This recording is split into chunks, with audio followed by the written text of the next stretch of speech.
Disasters create large humanitarian and development challenges. The frequency and severity of disasters have increased over the last few years, also as a result of climate change.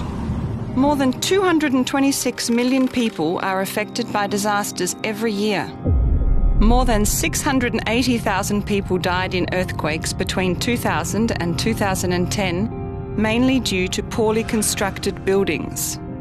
Since 1980, drought and associated famine have claimed nearly 558,000 lives and affected more than 1.6 billion people. Cyclones, hurricanes and typhoons affect 37 million people.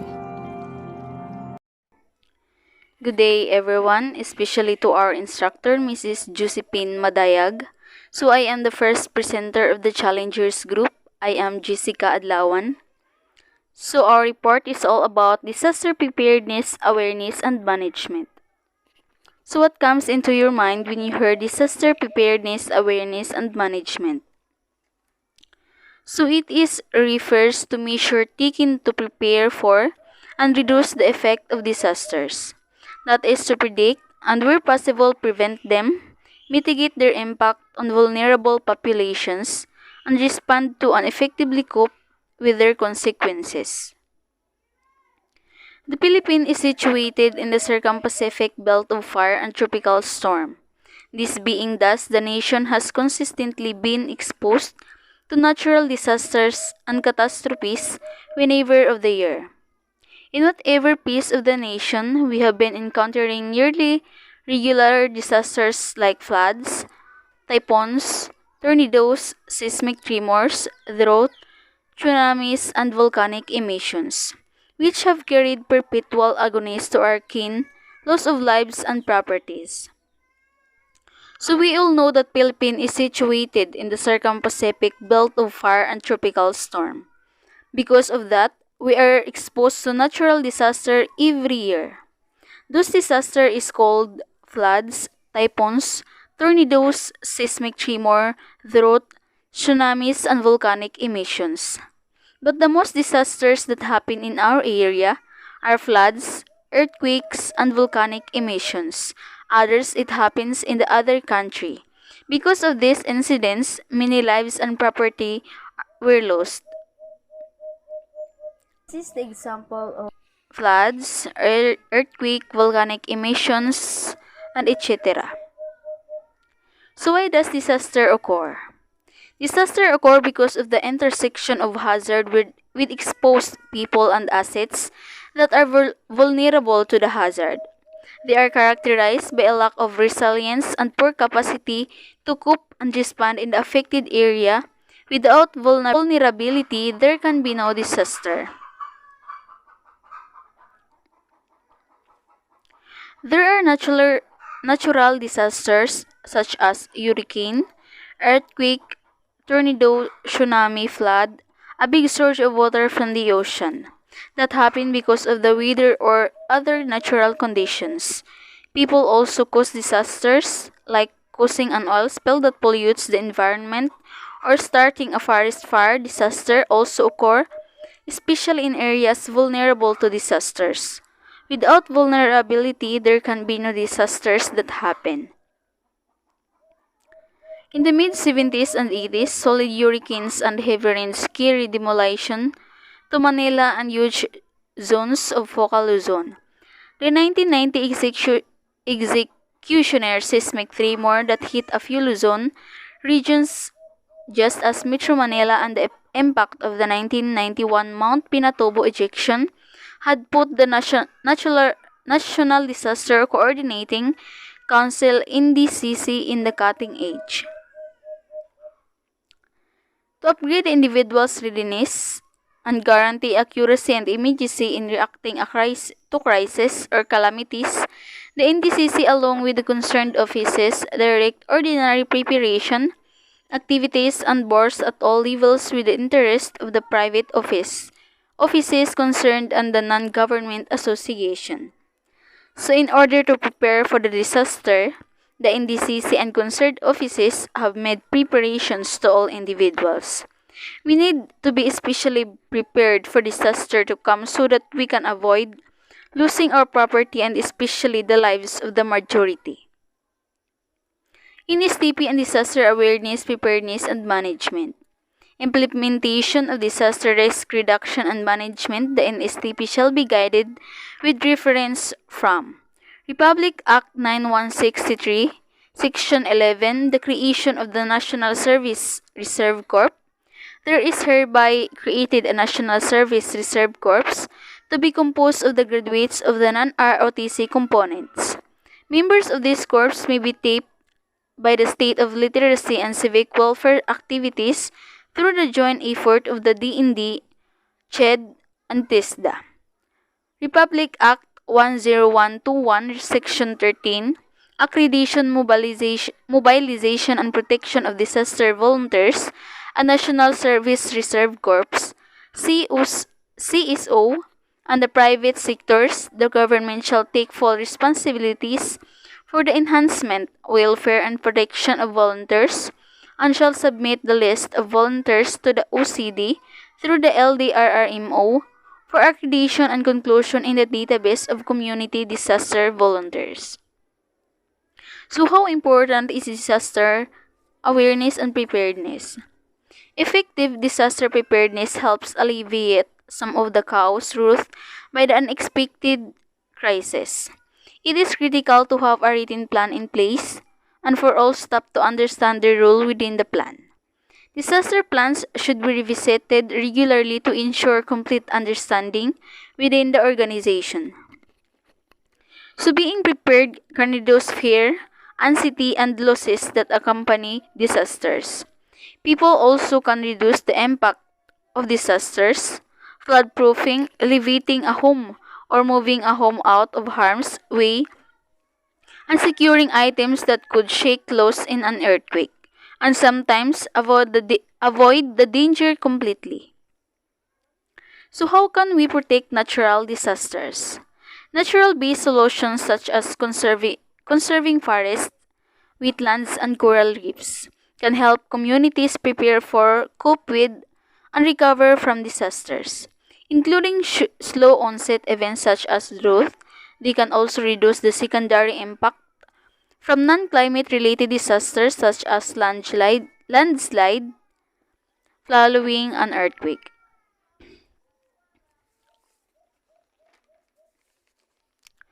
Of course, we can't stop natural phenomena happening, but instead of neglecting, let's just take care of our forests, wetlands, and coral reefs. This is some way for us to avoid disaster like floods, landslides, and earthquakes. No one expects to be caught in potentially dangerous and extreme situations such as a natural disaster. If the unthinkable does occur, having a plan and knowing what to do could make the difference for you and your loved ones. These 4 tips can help you stay safe during disaster. So here are the 4 tips to help you stay safe during a natural disaster. 1. If you have not been ordered to evacuate, stay in a safe area or shelter during a natural disaster. In your home, a safe area may be a ground floor interior room, closet, or bathroom. Be sure you have access to your survival kit in case you are in an emergency event that lasts several days. 2. Listen to your portable radio for important updates and instructions for local authorities. Remember to have a battery-powered radio in your survival kit. Some radios are now equipped with multiple power sources such as batteries, solar panels, and a hand crank. 3. Empower is last. Use a generator with caution. Make sure conditions are safe before operating a portable generator. Only operate it outside away from windows, doors, or vents. Follow all manufacturer's instructions. 4. Stay in your safe area and do not drive until the danger has passed. Resist the temptation to check on your property until you are sure it is safe to do so. are some 8 disaster preparedness. 1. Communicate where you will be. Contact someone outside the affected area to tell them where you will be for the duration of the event. 2. Know the warning signs and alert signals for your area. Stay tuned to your local television or even radio station or community alert system for emergency information. 3. Check your emergency survival kit. Make sure emergency survival kit is stocked with essential items and keep in an easily accessible location. 4. Collect emergency building materials. So depending on the type of disaster, you may want to have emergency materials on hand such as plywood, sandbags, and waterproof tarps. 5. Foil up your vehicles and equipment. If you have an emergency generator, make sure you have fresh foil on hand. Depending on your situation, you may need a supply of extra foil. If so, be sure to store the spare foil in an approved container in a safe location. Never use a generator inside or even in a garage. Make sure it is located a safe distance from windows, doors, and vents. 6. Be sure you have a car chargers for your cell phone, smartphone, and other portable devices. Having car chargers available can assist you in staying in communication with others if your electricity goes out. Do not forget to fully charge devices before a storm. 7. Secure all outdoor objects or move them inside. Grill, patio furniture, and flower pots are common household items that can become airborne in high winds. Do not use grills inside or store propane tanks inside the house or garage. Business owners should also remember to secure outdoor signage, benches, and equipment to help minimize potential damage. Lastly is number 8. Know how to shut off all utilities. It is always a good idea to know how to turn off the gas, electricity, and water in your home or place of business. If you need to evacuate suddenly, it may be prudent to turn off utilities before leaving. Before doing so, consider equipment that can help minimize damage and should therefore not have utilities interrupted, such as electricity, to some pumps or fire protection equipment. Hello everyone, I am Margisnis Ruiz and I'm here to give you the continuation of Jessica's report, and my report is about the disaster equation and disaster management concept. The disaster equation and the disaster management concept. Disaster is characterized by several elements, namely hazard, risk, people or community, and the vulnerability. Hazard, or the physical impact of the disturbance, either man-made or natural, is heightened by the amount of risk to the people and the community. Moreover, the degree of the vulnerability of all the involved further fuels the magnitude of a disaster. This is presented in the disaster equation as shown below. So H times R plus V equals disaster. So H is hazard, and then R is risk, and then the V is vulnerability. So the concept of disaster risk management accepts that some hazard events may occur but tries to lessen by the impact lessen the impact by improving the community's ability to absorb the impact with minimum damage or destruction. The following are risk management measure. So first is engineering measure that keeps the hazard away from people, and then land use planning and management measures keep people away from hazard, and then controls and protection works modifying the hazard, early warning, predicting the hazard, and then preparedness planning, prepare in anticipation of a hazard events, and then reconstruction planning after a disaster with the aim of reducing the vulnerability. Then mainstreaming risk management and development practice and institutionalization. So dito guys, muna siya ang disaster equation. No? So first is ang hazard, and then risk, and then people or community, and then the vulnerability. So makita na to usab ang kwan sa disaster equation, which is ang H times R plus V equals disaster. So dito guys, makuan sa nato ang kining makuan sa disaster equation, which is ang hazard, risk, and then the vulnerability. So hazard, ito ay tumutukoy sa mga banta. No, so banta pa lang ng hazard guys. Banta na kung hindi maiiwasan ay maaaring magdulot ng pinsala sa buhay, ari-arian at kalikasan. So natay duha ka klase sa hazard guys, no, which is ang anthropogenic hazard o human induced hazard, and then ikaduha ang natural hazard. So ang kining guys, kining anthropogenic hazard, mo na siyang guys kanang mga hazard na bunga ng mga gawain ng tao. So commonly, which is ang pollution, and then ang gera. And then kining natural hazard guys, mga hazard na dulot ng kalikasan. So nadihang bagyo, linog, pagsabog ng bulkan, tsunami, unya landslide. So next is ang risk or ang inaasahang pinsala sa tao, ari-arian at buhay dulot ng pagtama ng isang kalamidad. So makita niyo this picture guys, no, nga ang kining tsunami or storm surge, kining dako nga about isang hazard, and then ang kining balay is ang no, taas kay iyang risk, no, kay vulnerable kay siya sa umaabot nga hazard, no, kay duol man siya sa dagat. So dako kayang posibilidad nga maigo jud siya sa dako nga bawd, taas kayang risk nga mapinsala siya. So next is ang vulnerability. So ang vulnerability guys, muna siya ang no, kanang kahinaan kintahay, no, so may kahinaan sa usa ka sa usa ka lugar. So ang muna siya ang tao, ang mismong lugar, din ang kanang mga infrastruktura.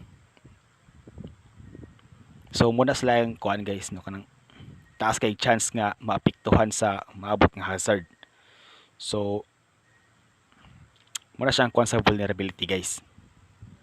And then ang din is ang disaster. So disaster, pangyayari na nagdudulot ng panganib at pinsala sa tao, sa kapaligiran at mga gawaing pang-ekonomiya. So example guys, no, kining bagyo, ug naa pa lang siya diri sa dagat, wala pa siya niabot diri sa Pilipinas, hazard pay tawag ana sa yaha, natural hazard. Pero moabot na siya diri sa Pilipinas, and then o pag-abot niya sa paglandfall niya sa Pilipinas, diha dayon mukuan tong sa vulnerability, and then ang risk diha na maigo tong duha. So mo na nga mo kuan na siya mo igo na siya disaster, mahimo na siya disaster, no, kay og hazard lang then wala tong risk og vulnerability, dili na siya matawag og disaster. Kay for example, maglinog sa isa ka disyerto nya, siyempre disyerto walay nagpuyo didto, walay mga infrastructure nga na mura siya kanang natural ra nga nahitabo. So di na siya matawag disaster kay wala may naapektuhan, no, walay mga tao nga naapektuhan, mga balay nga naguba, walay mga ari-arian nga nadaot. So di na siya matawag og disaster guys. So para makakuan ta sa disaster, kailangan jud na atong risk and then the vulnerability. So next guys is ang resilience. So wala ni siya pero ato na siyang appeal. No, kakayahan ng pamayanan na harapin ang mga epekto na dulot ng kalamidad. So duha na siya kabuk guys. Ang pagpangandam ni siya. No, first is ang structural, and then so sa structural guys, no, kanang pagpangandam lang nga ang imong balay kaya mo sugakod sa mga umaabot nga kalamidad. And then sa ikaduha kining mamamayan, ang mamamayan mismo is andam, no, prepared na sila sa umaabot nga kuan kalamidad na naslay plano kung saon nila before and during and then after sa kuan kalamidad na naslay plano daan, no, andam na sila na naslay kuan. Then sunod muna siya guys ang kuan sa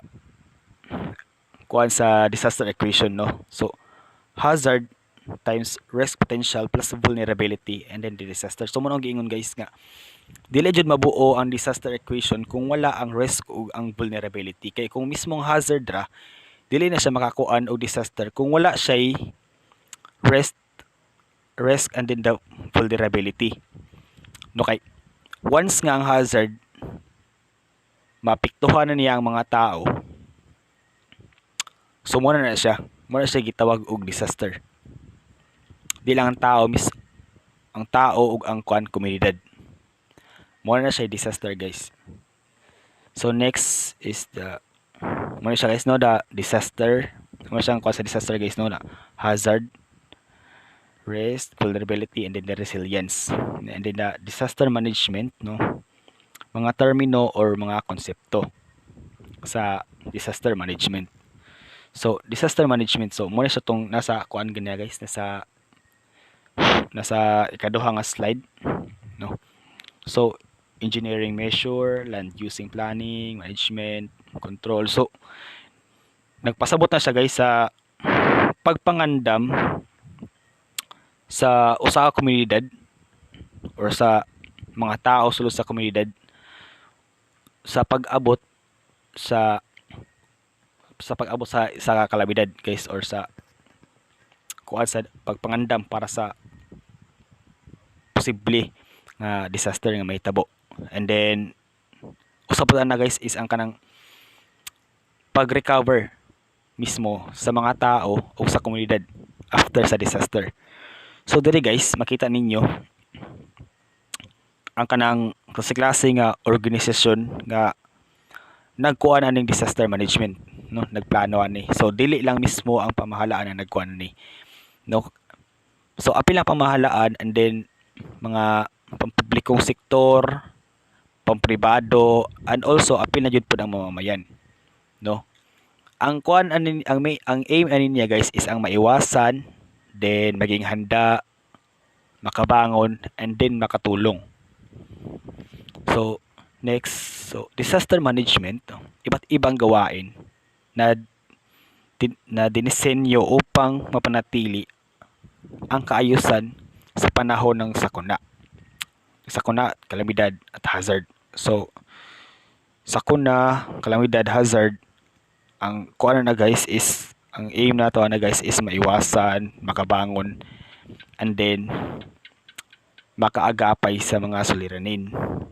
So wala siyang kuan sa management sa disaster management guys. I mean aim niya sa disaster management concept, no, nga maiwasan, makabangon, then makaagapay sa mga suliranin or diri guys, no, nga maiwasan, maging handa, makatulong at makabangon. So mo na siyang kuan sa disaster management, ang iyang tabang. So next guys, so dili nato makita no tong kuan sa disaster management ug unsa jud na siya makatabang guys, no. Gawahin upang lubusang makabangon mula sa kalamidad. So muna akong giingon kaniha nga kuan para kanang plano sa komunidad nga kung saon nila pagbangon after sa kalamidad, and then pagtugon matapos ang kalamidad, and then maibalik ang normal na daloy ng pamumuhay. So kana na siya ng mga butang guys, dira na siya ingon nga kuan sa ato ang gobyerno, no. Apil na ang pamamayan, apil na ang mamamayan ana, no. Apil na ta if ever na maigo ta og bagyo or sa manggaling, di lang ta magsigig kuan salig sa gobyerno. Okay, apil na ta sa pagkuan, pag usaw na to nga pag-recover ana, or kintahayag na bagyo nga na moabutay. So dapat prepared na ta. And then kung sa ikuan sa gobyerno dapat mo cooperate ta. No, moingon nga kailangan ta mo evacuate po dapat ta para makuhaan ang risk nga kuan daghay maapektuhan, no? Good day to each and everyone. I am Halalil Reveal, and this is the continuation of GCEL's report.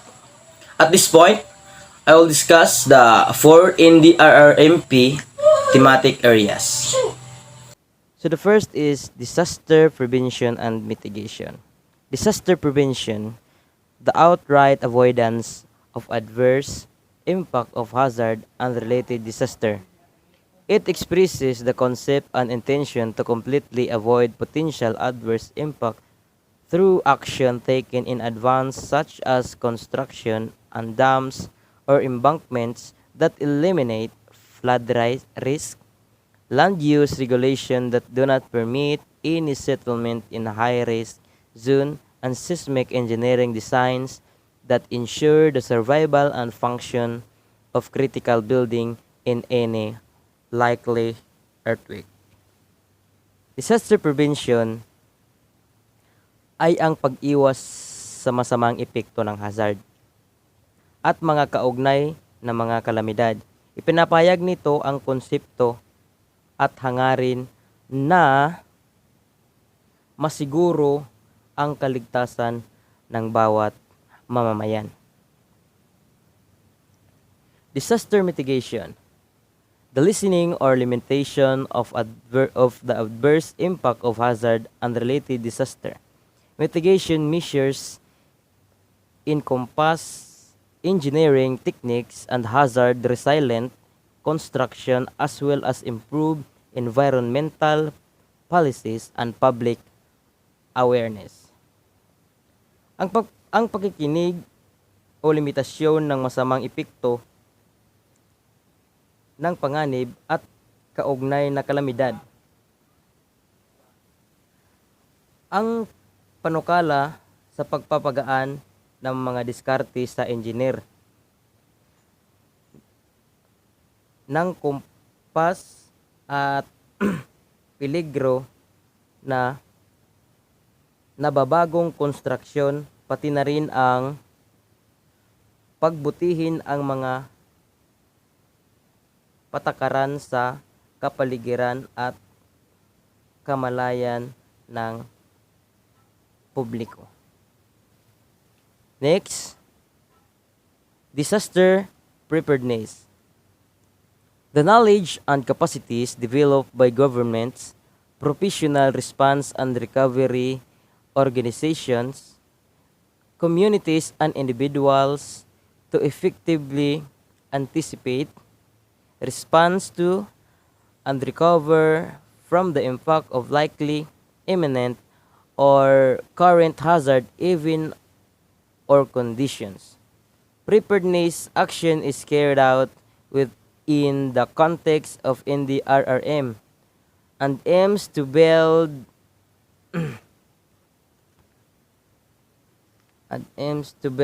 the capacities needed to efficiently manage all types of emergencies, achieve orderly transition from response to sustained recovery. Preparedness is based on a sound analysis or DRR and good linkage with early warning system and includes such activities as contingency planning, stockpiling of equipment and supplies, the development of arrangement for for coordination, evacuation and public information and associated training and field exercises. This must be supported by formal, institutional, legal, and budgetary capacity. So ang disaster preparedness naghisgot ni siya para makaandam ang mga tao nga mga tao di ay ang nakahanda nga mga action ng NDRRM. Ang NDRRM para ba ang nagapahibalo sa matag usa nga sa, for example, sa Luzon, sa Visayas, sa Mindanao na ay nahitabo diri nga lugar sa Bislig, mahitabo ang usa ka linog nahitabo ang usa ka linog mao ni ka kusog. Ug sa TV nagpahibalo sa mga balita nga ugma sa kinatuan maulan nga adlaw kinahanglan ang mga tao nga mag-prepare labi na kadtong naa sa daplin sa mga sapa naa sa dagat. So sa pinaagi ana nga mga warnings ang mga tao ma-prepared gyud og makapangandam sila sa ilang mga gamit, sa mga pagkaon o sa mga bisan unsay nila mga ipusonon. Mo ni siya ang disaster preparedness. Number 3, disaster response. The position and emergency services and public assistance during or immediately after a disaster in order to save lives, reduce negative health impacts, ensure public safety and meet the basic subsistence needs of the people affected. Disaster response of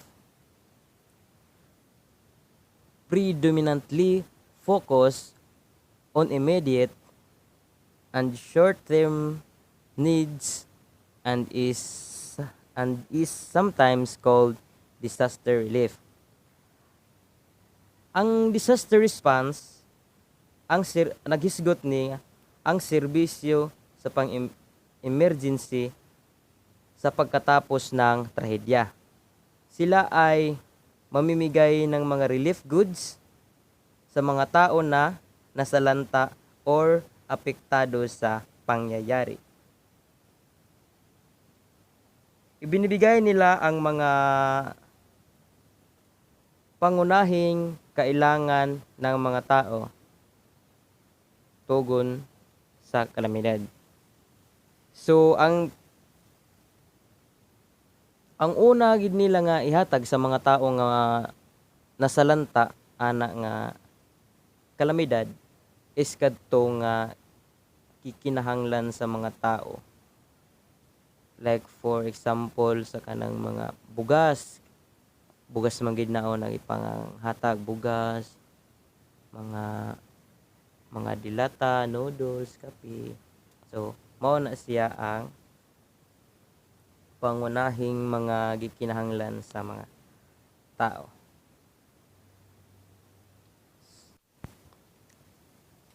Next, number 4 is disaster rehabilitation and recover. Rehabilitation, measure that ensure the ability of affected communities and or areas to restore their normal level of functioning by rebuilding livelihood and damage infrastructure and increasing the community's organization capacities. So ang rehabilitation ang gihisgot niya ay ang pagbalik ang normal na antas ng pamayanan at mga lugar para mahatagan og balik sa ilahang nga panginabuhian. Rehabilitation is kanang siya ang nagapabalik sa mga katong mga tao nga nawad-an og kanang mga panginabuhian ba, nawad-an og kanang mga nagub-an og mga umahan katong na bahaan ng mga tanom o unsa ba na nga unsa ba to, nagahatag sila og pagbalik, rebuilding livelihood, no? Post disaster recovery, the restoration and improvement were appropriate of facilities, livelihood, and living conditions of disaster affected communities, including efforts to reduce disaster risk factors in accordance with the principle of build back better. So ang post-disaster recovery nagisgot nga ang pagpapanumbalik at pagpapabuti kung saan naangkop na mga pasilidad pangkabuhayan ng kalaminad na naapektuhan ang mga pamayanan, kasama na ang mga pagsisikap na mabawasan ang peligro sa sakuna. Mga kadahilanan alinsunod sa prinsipyo ng pagbabalik ng mas mahusay.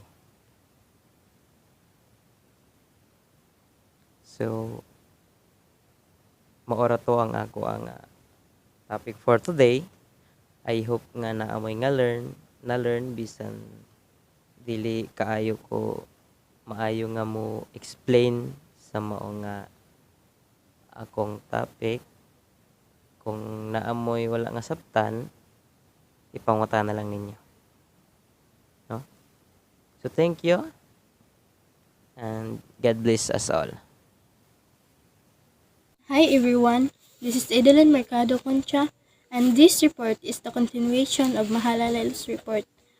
5. Geographic profile of the Philippines. The question is, what is the geographic profile of the Philippines? Did you know that the Philippines comprises an archipelago of some 7,107 islands located of Southeast Asia between the South China Sea on the west and the major islands are Luzon in the north, the Visayan Island in the middle, and Mindanao in the south. 6. Location. Location is a particular place or position Southeastern Asia archipelago between the Philippine Sea and the South China Sea. 7. Sea is Vietnam. Vietnam faces the Eastern Sea to the east and the Gulf of the Thailand to the south and the west. 8. Climate. Climate is the long-term pattern of weather in a particular area or the usual condition of the temperature, humidity, atmospheric pressure, wind, rainfall, and other meteorology. Tropical, marine, northeast monsoon, November to April, southwest monsoon. 9. May to October. 10. Terrain, mountain. Mountains with narrow to extensive coastal lowlands. These are the examples of terrain mountains. 11. Population distribution. Population concentrated. Population is a term that is used to describe how people is spread across a specific area. In other words, population distribution shows where people live. Population distribution can be measured across the entire world or a smaller regions within a country or continent. Population concentrated where good farmland lie. Highest concentrations are northwest and south central Luzon, the southeastern extension of Luzon, and island of the Visayan Sea. Particularly, Cebu and Negros Manila is home to 8 of the entire national population. Natural hazard. Natural hazard is a natural phenomenon that might have negative effect on humans and other animals or the environment. Asteroid typhoon belt usually affected by 15 and struck by 5 to 6 cyclone storm each year. Landslide, active volcanoes, destructive earthquakes, tsunamis. 13. Volcanism. Significant volcanic activity. Taal 331 meters, which has shown recent unrest and may erupt in the near future, has been deemed a decade volcano by International Association of Volcanology and Chemistry of the Earth's interior, worthy of the study due to its explosive history and close proximity to human population. Mayon 2,462 meters. The country's most active volcanoes include Biliran, Babuyan, Claro, Balusan, Camiguin di Babuyanes, Didicas, Iraya, Hulu, Canlaon, Makaturing, Musan, Parker, Pinatubo, and Ragang. Current environmental issues: uncontrolled deforestation, especially in watershed areas, illegal mining and logging.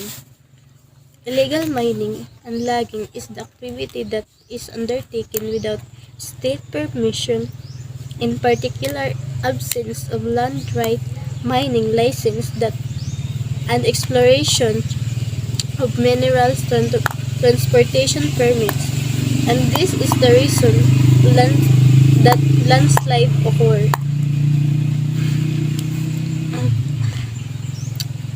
Water pollution in major urban centers. Coral reef degradation, increasing pollution, and coastal mangroves, swamps that are important fish breeding grounds, coastal erosion, dynamite, fishing, wildlife extinction. International Environmental Agreements, Party 2. Biodiversity, Climate Change, Kyoto Protocol, Desertification, Endangered Species, Hazardous Waste, Law of the Sea, Marine Dumping, Ozone Layer Protection, Ship Pollution, Tropical Timber 94, Wetlands Walling. Good day everyone, my name is Rosito Roy Rindon Jr. I'm a member of this group report. This report is continuation of Emily Camino. Though not all of the new islands have been verified, the country is favorably located in relation to many of Southeast Asia's main water bodies, the South China Sea, Philippine Sea, Celebes Sea, and Luzon Strait. Philippines is one of the countries along the Ring of Fire, a belt of active volcanoes and earthquake epicenter, bordering the Pacific Ocean. Up to 90% of the world's earthquakes and some 75% of the world's volcanoes occur within the Ring of Fire. Ang Pilipinas daw kay isa nga country along the Ring of Fire tungod sa active nga mga bulkan ug mga paglinog-linog. Din mosaka daw sa 90% ang kadagatan kung mulinog ang entero kalibutan. Then some 75% the world's volcanoes occur within the Ring of Fire. The Philippines sits as the Pacific Typhoon Belt and An average of a typhoons make landfall on the island each year, with about 5 of these being destructive. The country is the world to tropical storm. Okay, so good day everyone. This is the continuation of Roy Rendon report. So, I am Emily Camino and I'm here to talk to you about disaster risk reduction in the Philippines. But before we talk about disaster, we have to first understand the meaning of disaster risk reduction. So, a disaster is a serious problem occurring over a short or long period of time that causes widespread human, material, economic, or environmental loss which exceeds the ability of the affected community or society to cope using its own resources. So, when we talk about disaster risk reduction, it really aims to reduce the damage caused by natural hazard like earthquakes, floods, droughts, typhoons, storm surges and rising sea levels, volcanoes, landslides, and tsunami. Okay, so through an ethic of prevention, there is no such thing as a natural disaster, only natural hazard. Okay, so this is the risk profile. The Philippine archipelago occupies the western ring of the Pacific Ocean, a most active part of the Earth that is characterized by an over-encircling belt of active volcanoes and earthquake generators or fault. So, Philippines is an archipelago state consisting of some 7,100 islands and islets, and covering a land area of approximately 3,000 kilometers. Okay, so let's move on. The country comprises three groups or large islands. First is the Luzon group in the north and the west, consisting of Luzon, Mindoro, and Palawan.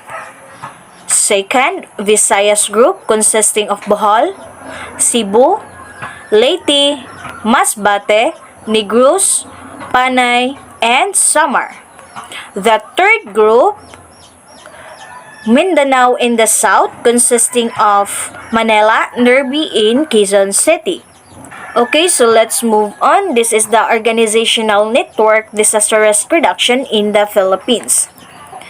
So, the island and groups are divided into four main classes of administrative division, which consists of 17 autonomous regions disaster risk reduction, 81 provinces disaster risk reduction, 1,489 municipalities disaster risk reduction, 42,044 barangays disaster risk reduction.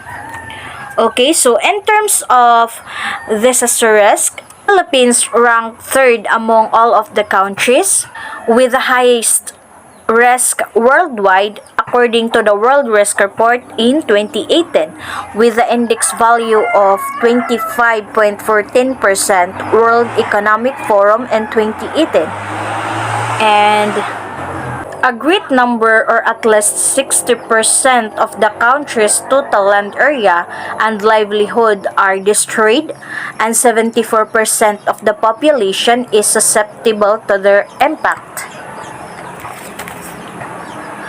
And also, widespread destruction of agriculture products, mining, forestry, and fishing. So, that's all guys. Again, I am Emily Camino. Thank you and God bless. Good day everyone. This is Melkisar P. Alhizo. My report is the continuation of Emily Sarcida Camino. My topic is all about youth contribution in disasters. Youth contribution disaster management All able-bodied citizens of the land should get themselves involved in civic actions in the community where he lives and should be ready to render assistance anywhere and anytime their services are needed. In times of natural calamities or man-made disorders, the youth should be willing and ready to render direct assistance to calamity victims in any of the following areas.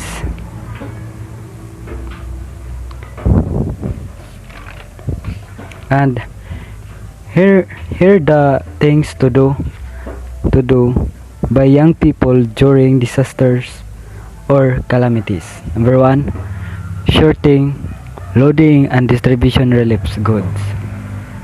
Number 2, administering first aid treatment on victims. And number 3, comforting and assisting in their rehabilitation and disseminating information to concerned individual. Surveying affected families and area, monitoring and loading work, civic actions like environmental and ecological protection, river and watershed control projects, and tree planting, forest control likewise. 1. This is Jinjin G. Baguhin. My report is continuation of Melkiser Alciso. The concerned youth development agencies should establish coordination and linkage to be set up before any calamity strikes the leadership in the youth development agencies in order to succeed in their chosen endeavor should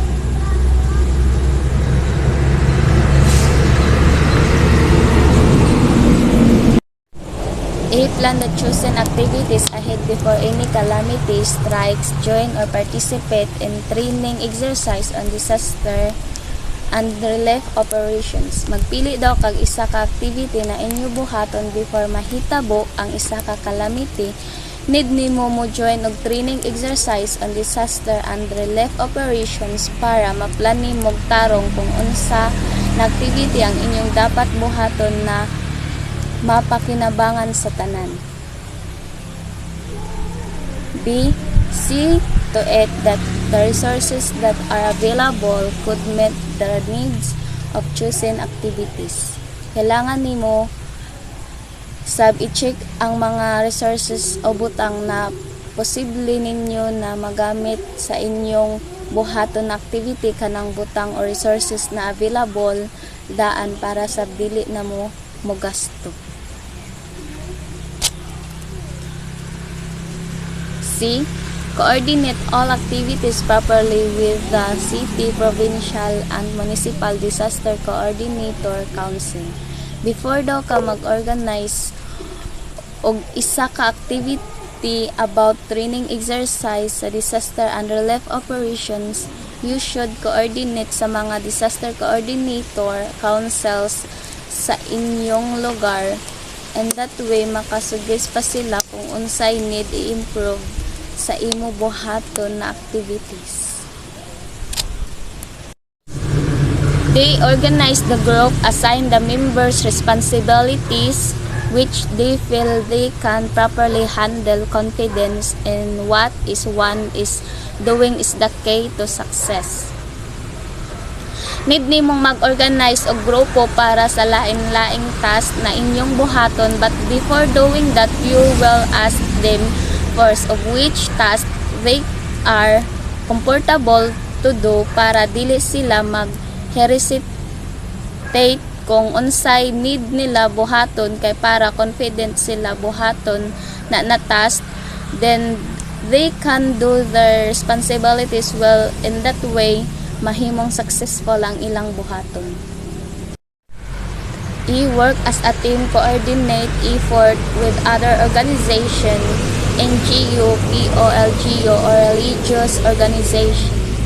Explainable na ni siya sa atong past school year na if we do siya activities in group, dili jud pwede mawala ang teamwork. through having a teamwork and a team or some organization like NGO, PO, and LGO, because we talked about training to mitigate disaster. It has a greater chance that your doing takes place so that your effort will not be wasted. Hello everyone, my name is Jan to report about disaster preparedness and response survival training. It is referred to the steps that must be taken before and upon hit of a disaster, catastrophic or hazard. It is important to everyone to know what they will do, have coordination to avoid confusion and delays that can even cause harmful or less of our lives. Before and even during a disaster, it is important to give warnings to the people. Ito ay hakbang na dapat gawin bago at sa pagtama ng kalamidad o sakuna. Mahalagang malaman ng bawat isa ang kanilang gagawin upang magkaroon ng koordinasyon, upang maiwasan ang pagkalito at pagkantala na maaari pang magdulot ng tala o pagkawala ng ating buhay. Bago tumama at maging panahon sa kalamidad, mahalaga and we have three objectives to prevent catastrophic disasters. Number one is to inform. It is providing knowledge about the hazard list, capabilities, and physical of the community. Ito ay pagbibigay kaalaman tungkol sa mga hazard list, at physical na katangian. Next is to advise. It is a provision of information about activity for the protection, preparedness, or prevention of disaster or impending calamities. Ito ay pagbibigay impormasyon tungkol sa proteksyon para maproteksyonan o paghandaan o pasakuna. Next is to instruct. This is to provide steps taken, safe places to go officers to ask for help during a disaster or calamity. Ito ay para magbigay ng hakbang na dapat gawin ng mga tas na lugar na dapat puntahan, mga opisyal na dapat hingan ng tulong sa oras, and we have properly prepared for the coming disaster. The number of those affected will be reduced, prevent extensive and serve damage to the structure, even in nature. It will be easier to recover from disaster. Papapababa ang ng maapektuhan. Kalawa, may iwasan ng malawakan at malubhang pagkasira ng estruktura o maging sa kalikasan. At mapapadali ang pag-ahon mula sa dinanan. Always remember that let us take care of our mother nature to preserve beauty and we will keep away from disaster. That's all. Thank you. Hi, I'm Jason Malacora. The given topic for me is to tackle about preserve life and prevent deterioration. This is the continuation of disaster preparedness and response survival training.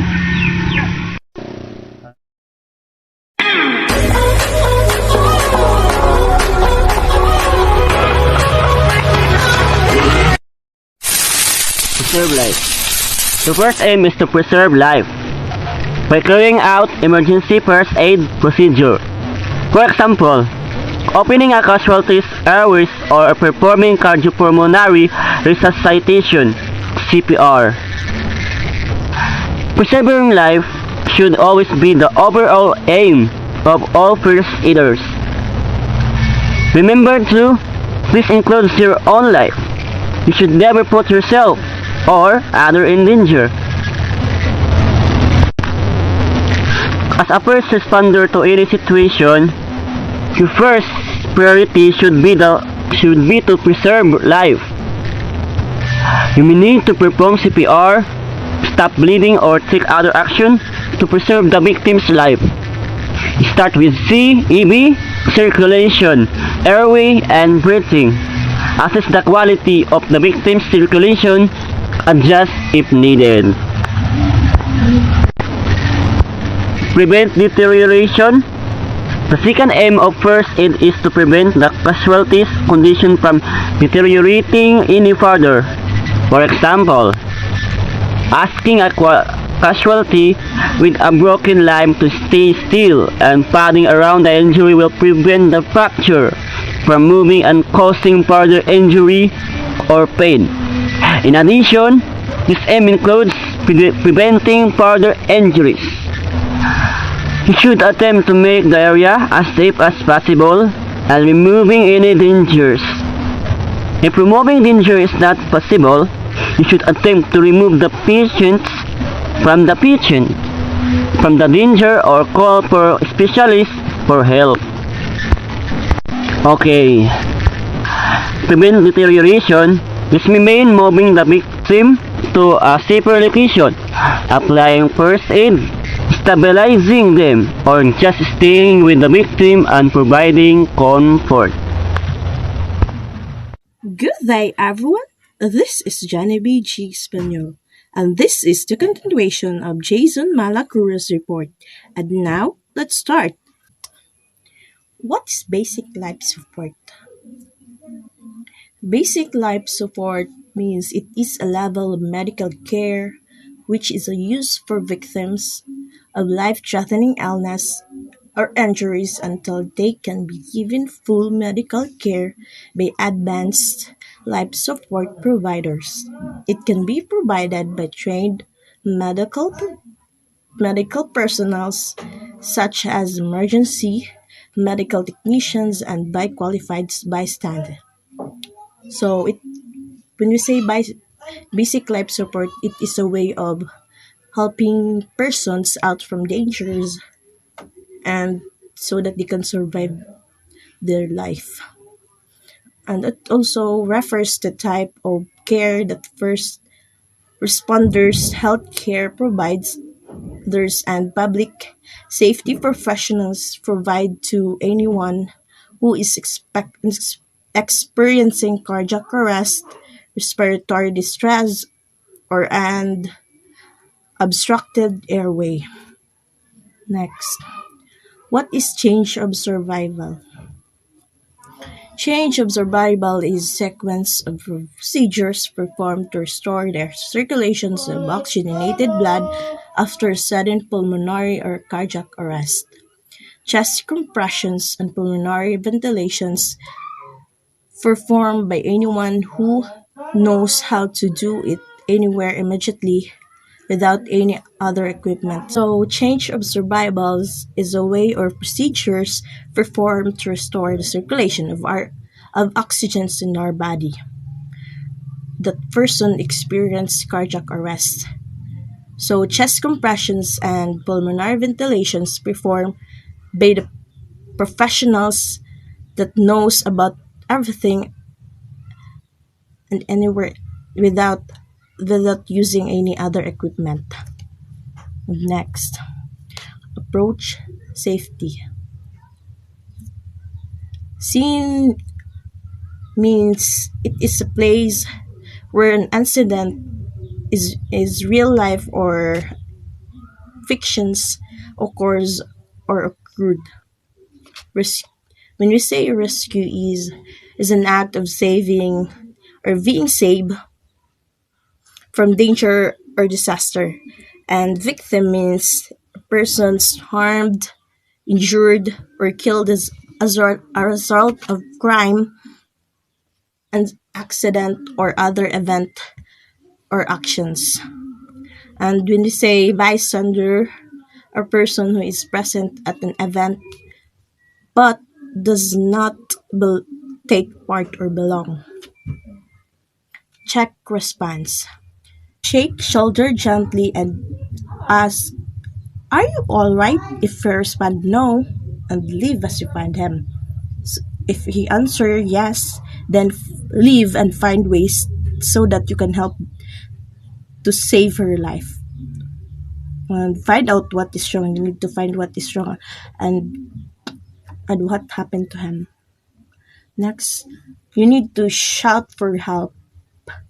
It is important to shout for help so that you can save life of persons and so that they can survive. Check breathing. Lay victim head tilt and chain lift for non-healthcare rescuer.